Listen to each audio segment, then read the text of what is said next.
bully! China bully!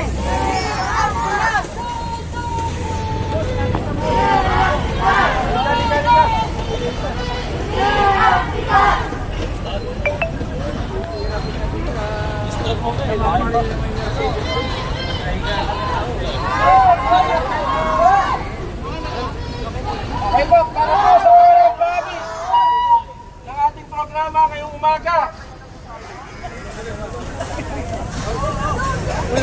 Bago po natin punitin ay ipapahayag lamang namin ang aming saloobin.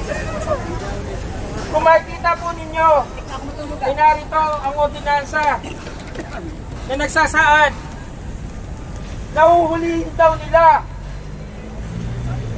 ang ating mga kababayan na magte-trespass sa inaangkin nilang teritoryo.